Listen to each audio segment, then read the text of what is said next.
Most things at Facebook don't happen because it's mandated at a top level. It happens because there's an individual in the company who really wants something to happen, who has that deep passion to kind of figure out all the subtle product decisions that go into making a product beautiful and elegant. What we're trying to do as a management team is encourage people to see the gap. And that requires being critical and being extremely imaginative. You can work on huge problems, or you can come up with your own problem and work on that, and you can really have a big impact. It's really early, right? I mean, if you look at the type of information that people share, it's all very simple, right? And the amount of context that people can have about the world around them, the type of sharing that people want to be able to do, the type of things that you want to be able to learn about people around you, it's really just getting started. Come into work with a sense of urgency about what we're doing. Even if it seems like it's a simple task on a day-to-day basis, getting it done is the thing that lays the groundwork for everyone else to do the other things that they're doing, so that it all adds up to something huge. I look around the world and I see all the things that Facebook has done, from people who have adopted babies through Facebook to people that have fought for peace in elections like the Iranian election. What I see are individuals connecting. And no matter what your job is here, whether you're in user operations dealing with users, or engineering where you're coding the site, or sales where you're opening a new sales office in a new country, it doesn't matter, because we're all here to serve exactly one purpose, which are those human connections which happen every day.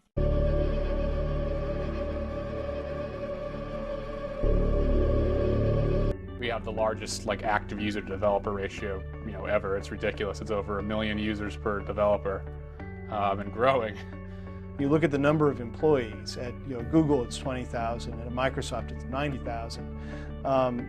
We're at 900 now. The leverage that you get as an employee of Facebook is huge. I get the most satisfaction just from seeing how much my friends and family have started to use it. We're allowing people to share this information and these experiences that they couldn't share before. Photos of their friends having fun, taking them with a cell phone camera. That's something that really there was no great way to do before Facebook. There's a huge amount of room for engineers to come in and not just help out on some of these projects, but start these projects and brainstorm new ones. And I think Photos is a really good example. It was started by one person a few years ago, and a few of us have dabbled in it since then. With a team of 3 or 4 people, which sounds pretty small by industry standards, we could accomplish so much more with Facebook Photos. There's just so much more room for the engineering department to grow.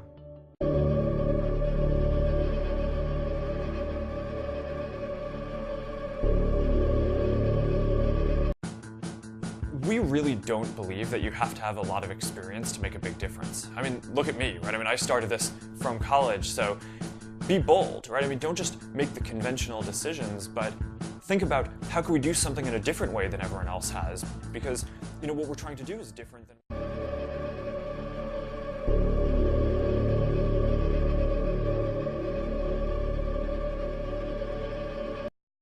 It's like out of your brain and your ideas and a small group of people comes something that touches the lives of hundreds of millions of real people every day.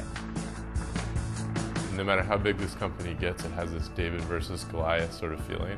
And I think that's what makes it fun to come into work every day. Get out there and try something.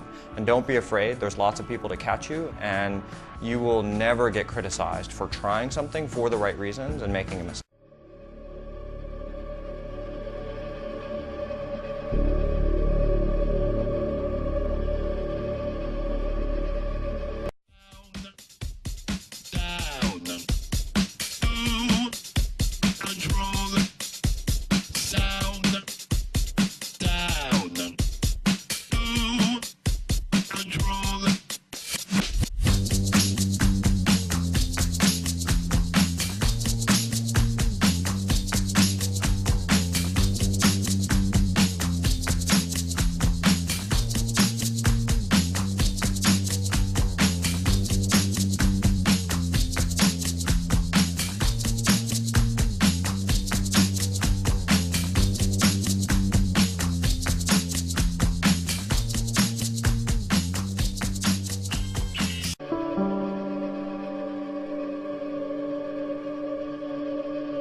customers. I say it's time to start making money from the Facebook, but Mark doesn't want to advertise you. Who's right?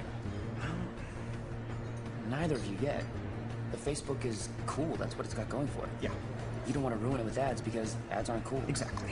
It's like you're throwing the greatest party on campus and someone saying it's got to be over by 11. That's exactly right. You don't even know what the thing is yet. That's exactly how right. big it can get, how far it can go. This is no time to take your chips down.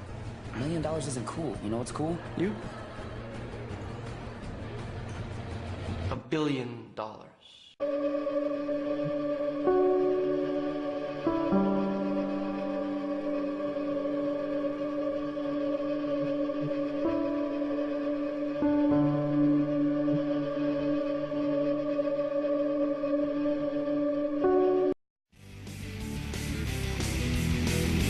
Social capital is the value of a brand or an individual's network and how that can be put into action.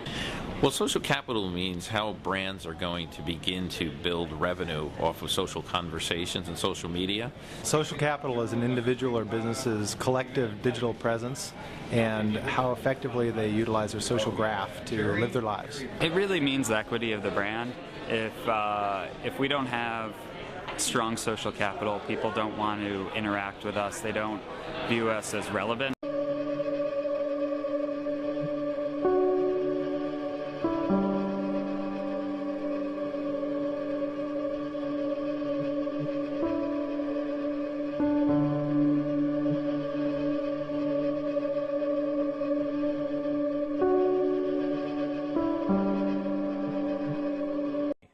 But if you can encourage an environment which is high in social capital, then the amount of trust that's in those relationships goes up. It still needs structure, it still needs form, but it can be far more flexible, far more fluid. And the brand, on behalf of the business, can uncover a lot of, up to this point, unseen value.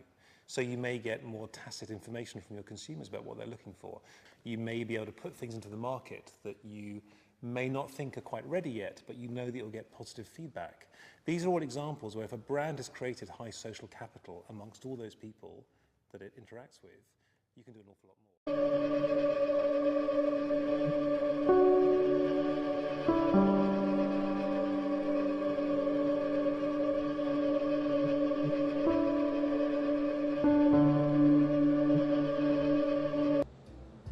People want to go on the internet and check out their friends, so why not build a website that offers that? Friends, pictures, profiles, whatever you can visit, browse around. Maybe it's someone you just met at a party. But I'm not talking about a dating site. I'm talking about taking the entire social experience of college and putting it online. I can't feel my legs. I know. I'm totally psyched about this too, but Wardo. Yeah. It would be exclusive. You would have to know the people on the site to get past your own page, like getting punched. Well, that's good. Wardo, it's like a final club, except we're the president. I told him I thought it sounded great. It was a great idea. There was nothing to hack. People were going to provide their own pictures, their own information. And people had the ability to invite or not invite their friends to join. See, in a world where social structure was everything, that was the thing. It was a big project, and he was going to have to write tens of thousands of lines of code. So I wondered why he was coming to me and not his roommates, Dustin Moskovitz and Chris Hughes. They were programmers. We're going to need a little startup cash to rent the servers and get it online. So that was why. Did he offer terms? Yes. We'll split it, 70-30. 70 for me, 30 for you for putting up the $1,000 and for handling everything on the business end. You're CFO. And you said? I said, let's do it.